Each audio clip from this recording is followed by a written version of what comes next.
এই চেয়ারে যখন বসেছিলাম তখন হালকা দাড়ি ছিল, দাড়ি ঘন হলো, দাড়ি কালো ছিল, এখন সাদা হয়েছে, এখন নানা হয়ে গেছি। দুদিন পর খবর পাবেন যে কবরে চলে গেছি। তো অতএব আপনারা আমাকে সুস্থ ভাবছেন তো? মানে একটা প্রথমে গল্প শুনেই বায়ানটা শুরু করি। এক রাজার মনে কিছু খেয়ালি রাজা ছিল, খেয়ালি রাজা, যখন যা মন যেত করতো, সেগুলো কোনো প্রয়োজন ছিল না। এক রাজা নাকি আকাশের তারা গুনতে গিয়েছিল গোপাল ভাঁড়কে দিয়ে, সে এক গল্প আছে। তা এক রাজার নিয়ত হচ্ছে যে আমি ইতিহাসে মানে কি বলে মিডিয়াতে নাম নিব, যে এর আগে কেউ নামটা নিতে পারে নাই, আমিই নেব। তোর মাথাতে আসলে একটা বিরাট বড় পুকুর করলো, গোটা পুকুরটাকে মার্বেল পাথর দিয়ে বেঁধে দিল এবং বলল যে দুধের পুকুর হবে, 1 ঘন্টার জন্য হলে দুধের পুকুর হবে। এলাকার যত ঘোষ ছিল গোয়ালা তাদেরকে ডেকে বলল, প্রত্যেক তোরা বাধ্যতামূলক 1 ঘড়া করে দুধ রাতের আঁধারে ফেলে দিবি, সকালে দেখব দুধের পুকুর, আমার নামটা হয়ে যাবে ইতিহাসে, ঝামেলা চুকে যাবে। লম্বা একটা ড্রেন করে দিয়েছে, এখানে সব দুধ ফেলবি। রাজা ফজরের সময় উঠে এসে দেখছে আজকে আমার নাম হবে, লোক হইচই করে দেখবে, কিন্তু আসলে পানির পুকুর হয়ে গিয়েছে। রাজার তো মাথা খারাপ, এতগুলো গোয়ালা, এলাকায় ঘোষ, প্রায় 2-4 লক্ষ ঘোষকে বললাম, আর এরা পানি কি করে কি হলো, সব কটাকে একটা হল ঘরে ভরেছে। বলে সত্য কথা বল, না হলে মেরে দিব। সবাই বলছে স্যার আমি মনে মনে ভাবলাম সবাই দুধ দিচ্ছে, তো আমি 1 ঘড়া পানি দিই। আসলে পানি সবাই দিয়ে দিয়েছে। এবার যেখানেই যেছি খালি বলছে আজকের রাতটা আপনি শেষে নিয়ে কষ্ট করালেন, কার থেকে আর করতে হবে না। আবার কাল যেখানে যাব ওরা বলবে হ্যাঁ এই একটা রাত খালি কষ্ট করালেন, আর করতে হবে না। তা আমার কপালে এটা আল্লাহ মেরে দিয়েছে, এটা মানুষের তৈরি নয়, আমার এটা কপালে আছে, শেষকালে পাবো। আমার এখন বর্তমান সুগার হচ্ছে 490। এই পানি নিয়ে বসেছি, এই খানিক করে পানি খাবো আর চালো। তো একটু করে সহানুভূতির নজরেও দেখতে হয় মানুষকে। আমার পা দুটা আগুনের মতো জ্বলছে, সত্য কথাগুলো বলছি। পাগুলোকে ঘষছি, কখনো মার্বেলে ঘষছি। এটা আমার বয়সের শেষ, কারণ প্রত্যেককেই এভাবে পৃথিবী ছাড়তে হয়েছে, আমাকেও ছাড়তে হবে। যাই হোক, আপনারা বসেছেন, আমি আপনাদেরকে একটা বড় খবর নিয়ে এসে পৌঁছিয়েছি, কিন্তু সকলে উঠেও আসলেন, কেউ কেউ উঠে আসতে পারেনি। ওগুলো সিপিএমের মাল ছিল পুরাতন, যেখানে বসেছে সেখানটায় দখল করেছে। ওরা উঠবে না, ওখানেই থাকবে। ওদের কাছে কোরআনও কাজে লাগবে না, হাদিসও কাজে লাগবে না, আল্লাহ বাকে আর রসুলই বাকে। আর এইখানে এরা দাঁড়িয়ে আছে, এরা যে কোন বংশ থেকে এসেছে, এদের বাপই কে আর এদের মাই কে, এদেরকে কি আদব একটু শিখায়নি? এদের কি হায়া, লজ্জা, শরম, চামড়ার সাইজ কতটা মোটা হলে এখনও দাঁড়িয়ে থাকতে পারে?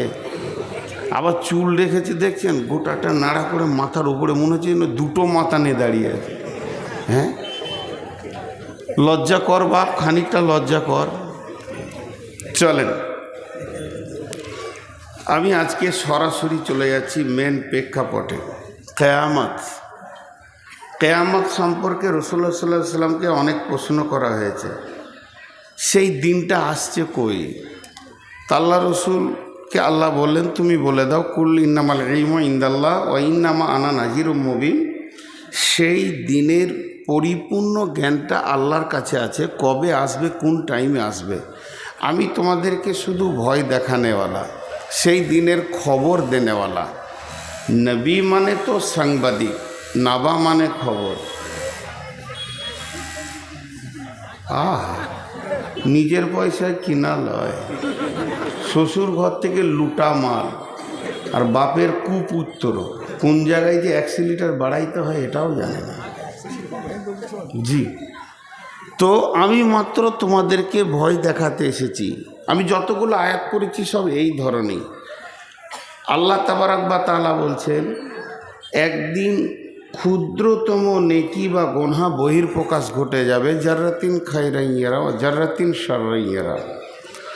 হজরতে উমর ফারুক রাদিয়াল্লাহু তাআলা আনহু রাত্রিতে অন্ধকারে সফর করছিলেন, সাথে অনেক সঙ্গী ছিলেন সফরের সাথী।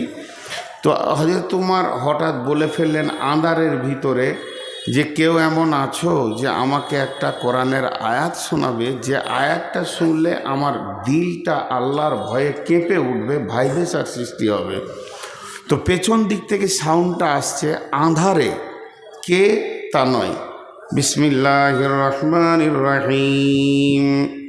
ফামান ইয়ামাল মিসকালা যাররাতিন খায়রান ইয়ারা ওয়া মান ইয়ামাল মিসকালা যাররাতিন শাররান ইয়ারা। উমরকে খিতাব করে বলা হচ্ছে, তো তর্জমাটা এরকম হবে, উমর রে, তোমার সামনে অতি সত্তর একটা দিন তত্তর করে আগিয়ে আসছে, যেদিন তুমি ক্ষুদ্রতম নেকি করো চাই গুনাহ করো, সেটা বহির প্রকাশ ঘটে যাবে।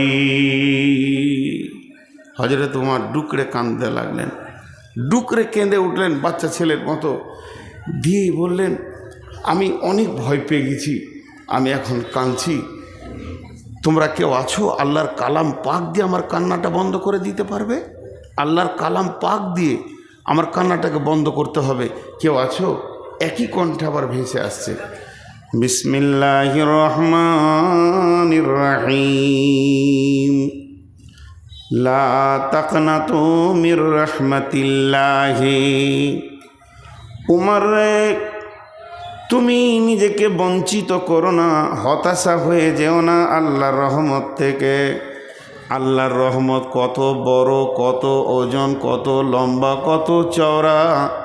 সারা বিশ্ববাসী যদি নেকি ছেড়ে দিয়ে একসঙ্গে গোনাতে নেমে যায়, আসমান জমিটা যদি গোনাতে ভরে দেয়, আর একবার যদি আল্লাহ রহমতের নজরে তাকায়, সমস্ত ইমানদার বেঈমান জান্নাতের ফায়সালা পাবে।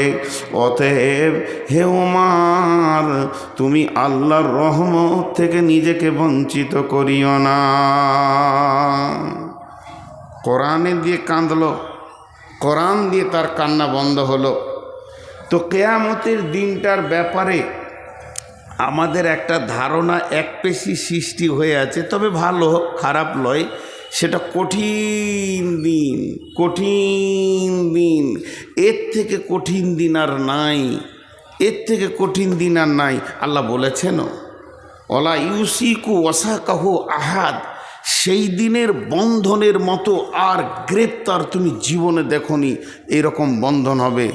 তো এটা ভয়ের বিষয় বটে, কিন্তু আর একটা জিনিস আমরা খেয়াল করি না, উদুহু ইয়াওমাইদিন নাঈমা ওয়া আম্মা মান উতিয়া কিতাবাহু বিয়ামিনিহি ফাসাওফা ইউহাসাবু হিসাবান ইয়াসীরা ওয়া ইয়ানকালাবু ইলা আহলিহি মাসরুরা। ডান হাতে যারা সার্টিফিকেট পাবে তারা হাসবে, আনন্দ করবে, আত্মীয়দের দেখা করবে আর বলবে আমি কামিয়াব, আমি কামিয়াব, আমি কামিয়াব, আমার আল্লাহ আমাকে সাকসেস করে দিয়েছেন, আমি কঠিন জাহান্নাম থেকে বেঁচে গেছি। তেমনি যারা বাঁ হাতে পাবে তারা কাঁদবে, যাদের চেহারা কালো হবে, নিচে নেমে যাবে, তারা কাঁদবে। আমি আয়াতগুলো টুকটুক করে সেরে নিচ্ছি আর কি। তো ঠিক এইভাবে কোরআনে আল্লাহ তাবারাক ওয়া তাআলা অনেক কথা বলেছেন, একদিকে সুখ তো আর একদিকে দুঃখ।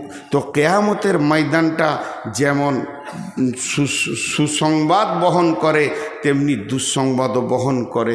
কিন্তু আমরা দুঃসংবাদের কথাটা বেশি জেনে রেখেছি, এটা জেনে রাখা তারা ভালো, তাতে আমরা যেন ভালো আমলের ময়দানে দাঁড়াতে পারি। কিন্তু গোটা কিয়ামতটা শুরু থেকে শেষ পর্যন্ত, কিয়ামত একদিন শেষ হয়ে যাবে, কিন্তু জান্নাত আর জাহান্নামের জিন্দেগি শেষ হবে না। কিন্তু গোটা কিয়ামতের ভিতরে আপনার আমার দিলের তাসাল্লি দেবে, সান্ত্বনা দেবে, দিলকে ঠান্ডা করবে, এরকম কোনো জিনিস আছে কিয়ামতের ময়দানে? আছে, চারটা আছে, চারটা গুনেলেন। তার মধ্যে আজকে একটাকে বিস্তারিত বলবো আর তিনটে গুনিয়ে দিব। বিসমিল্লাহির রহমানির রহিম। ইন্না আতাইনাকাল কাউসার